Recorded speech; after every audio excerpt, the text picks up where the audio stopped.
सत्संग जी प्रेम से कहना धन्यकार जी। कहते हैं प्रथम भगत संतन कर संगा, दूजी भक्ति कथा प्रसंगा।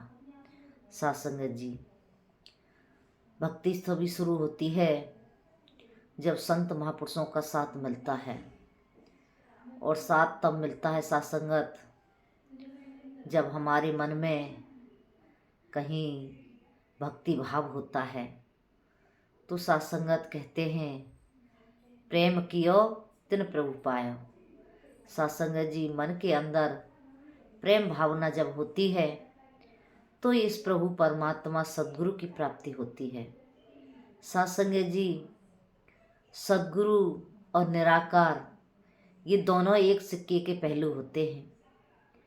सत्संगत जी जैसे पानी बर्फ बन जाता है और बर्फ फिर पानी बन जाती है, ऐसे ही सत्संगत सद्गुरु का रूप होता है।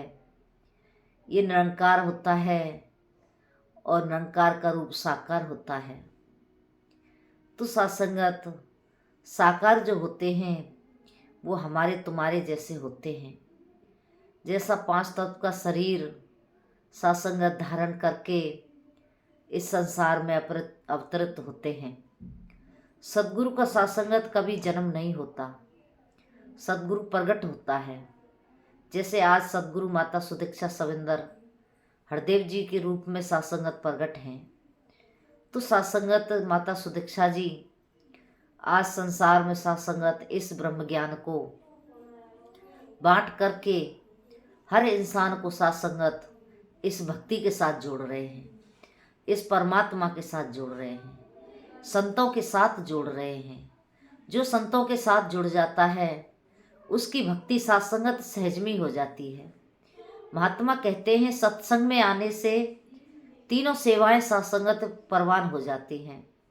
तन मन धन की, तन से चल के जाते हैं, धन से नमस्कार करते हैं, मन से बैठ के जब इस प्रभु परमात्मा की चर्चा सुनते हैं तो सत्संगत हमारी से तीनों सेवा ही सहजमी लग जाती हैं।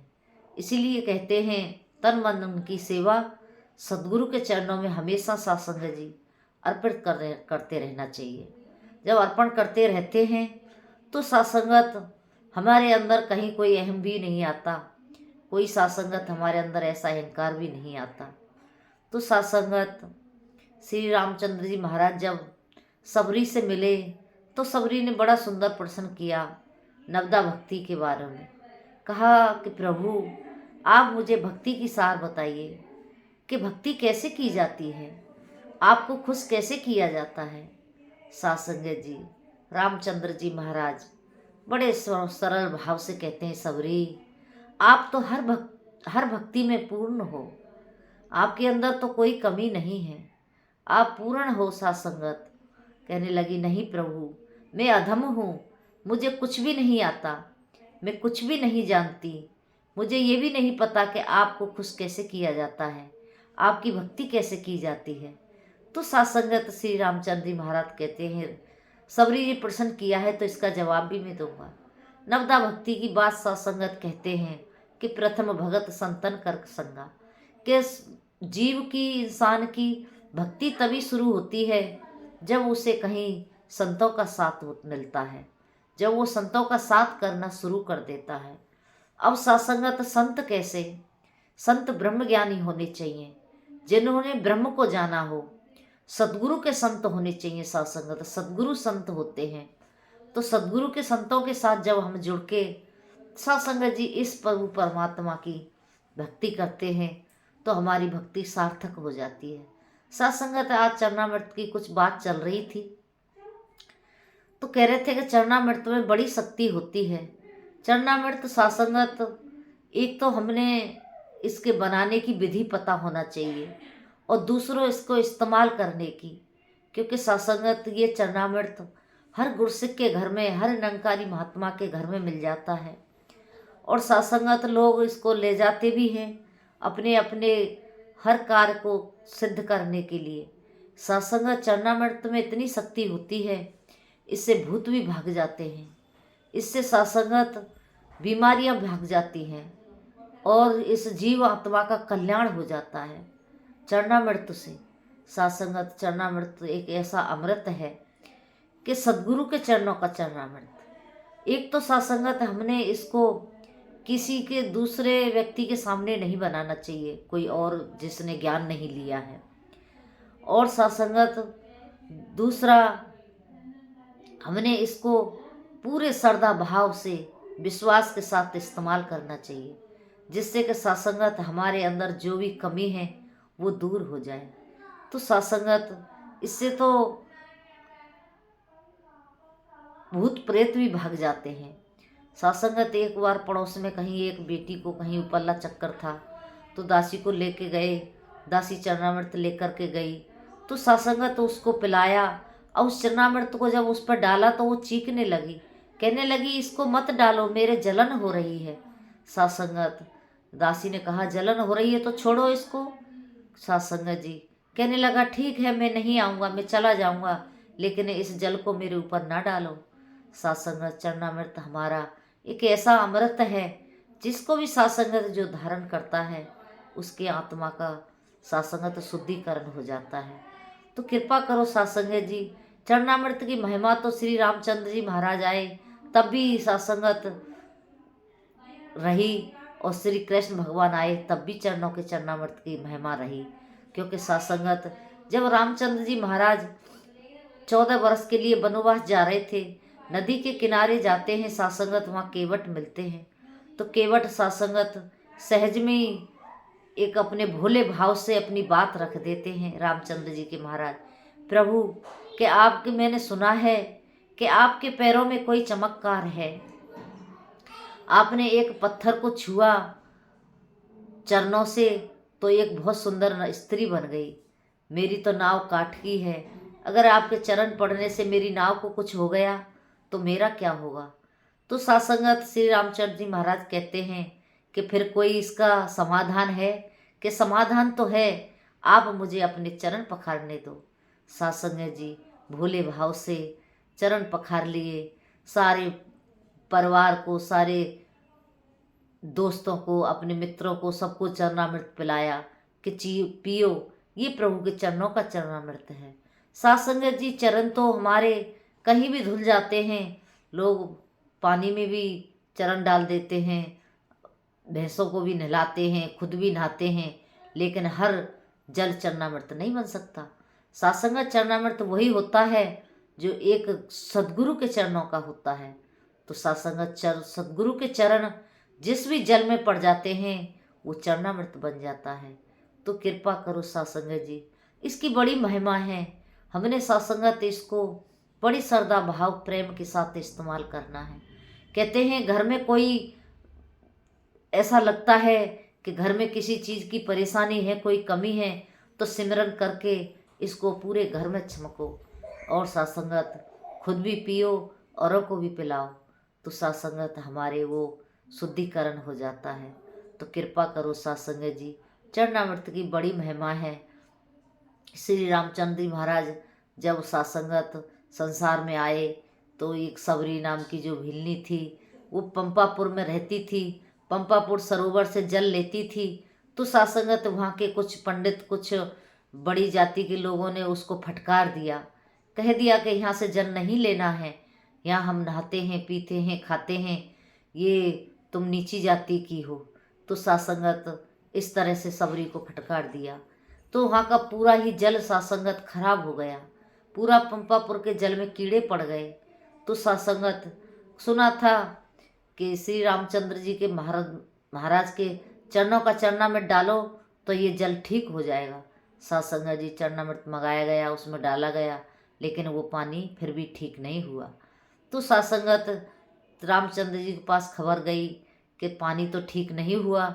तो कहते हैं ऐसे कैसे हो सकता है कि चरणों का चरणामृत डाला जाए संत के का और पानी ठीक ना हो, तो कहीं आपने किसी का दिल तो नहीं दुखाया। कहने लगे हाँ, एक सबरी भिलनी नाम की एक भिलनी आती थी और वो जल लेती थी, हमने उसको जल लेना बंद करवा दिया।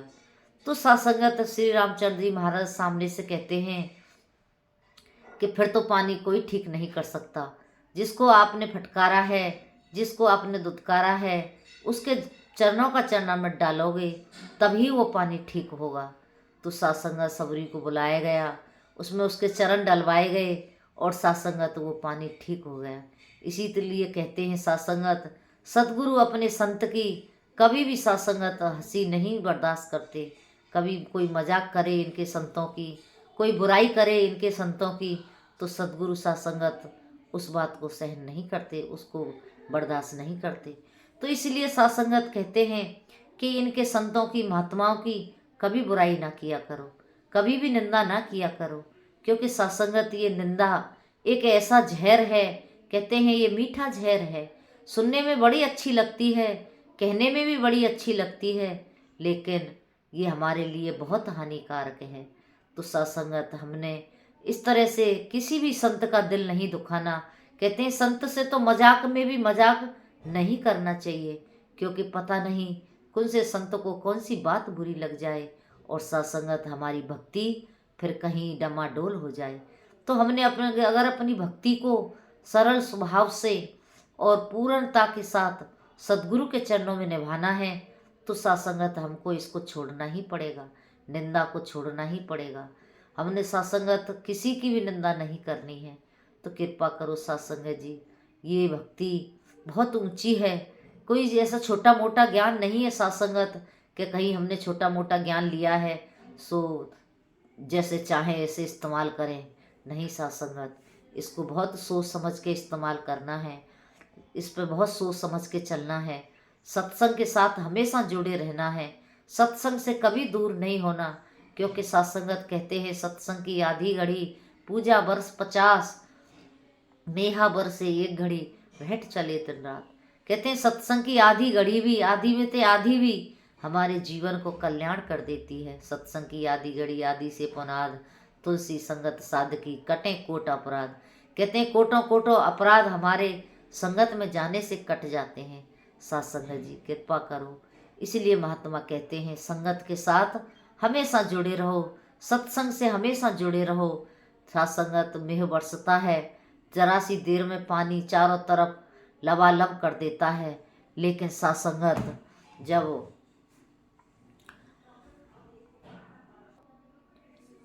तो सत्संगत हमने कृपा करो इस सत्संग के साथ जुड़े रहना है, सेवा सुमरन सत्संग करते रहना है, कभी भी सत्संगत निंदा नफरत में नहीं पड़ना है। कोई करता भी है तो वहाँ से भी साइड हो जाना है, कोई सत्संगत किसी की सुननी भी नहीं है। कहते हैं निंदा सत्संगत एक ऐसा मीठा जहर है, ये इंसान के जीवन को नष्ट कर देता है। सत्संगत सुनने में कहने में बहुत अच्छी लगती है, लेकिन सत्संगत जी लेकिन ये हमारे लिए बहुत हानिकारक होती है। इसलिए सत्संगत कृपा करो। कहते हैं पड़ोसी से झगड़ा हो जाए उससे हम नफरत करें तो सत्संगत पता नहीं पड़ोसी पे तो फर्क पड़ेगा कि जन नहीं पड़ेगा, लेकिन हमारी सेहत पे ज़रूर फर्क पड़ेगा। हमारी तबीयत खराब हो जाएगी, हमारे दिमाग में बहुत टेंशन हो जाएगी, सर में दर्द हो जाएगा, क्योंकि हम उसके बारे में दिनों रात बुरा सोच रहे हैं।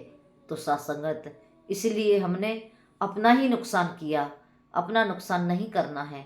तो कृपा करो सत्संगत जी, दाता रहमत करे से सत्संगत हम सभी आज सतगुरु के गुण से कहें और इनके साथ जुड़ कर के भक्ति करते हुए अपने जीवन को आनंद में जीते चले जाना है। तो दासी ऐसी अरदास करते हैं, पानी भरे पनिहारियाँ रंग बिरंग घड़े भरिया उसका जानिए जिसकी तोड़ चढ़े। सत्संगत कहीं वचनों में ऊंच नीच हो गई हो तो दासी को एक अनजान गुरसिक समझ के बख्श लेना। सत्संगत दासी में ऐसा कोई गुण नहीं है, ऐसा कोई सत्संगत महान कर्म नहीं है, ये सब आप जी की कृपा है, आपका रहमो करम है जो ये भक्ति दी है, ये सेवा सुमरन सत्संग दिया है, ये संतों का साथ दिया है। ये संतों के साथ करने से आप जी की कृपा से हमारे जीवन में ये सुख आया है। तो सत्संगत जी, तो सत्संगत हमारी तोड़ सतगुरु के चरणों में निभाए, ऐसी अरदास प्रार्थना है। सत्संगत बच्चे हैं घर में, ये खेलते रहते हैं, कूदते रहते हैं और इस तरह से सत्संगत हरकतें करते रहते हैं, बख्श लेना, क्योंकि सत्संगत बच्चे हैं। तो दासी आप जी के चरणों में क्षमा याचना चाहती है। इन्हीं शब्दों के साथ सत्संगत आपसे इजाज़त चाहती है। प्रेम से कहना धन्यकार जी।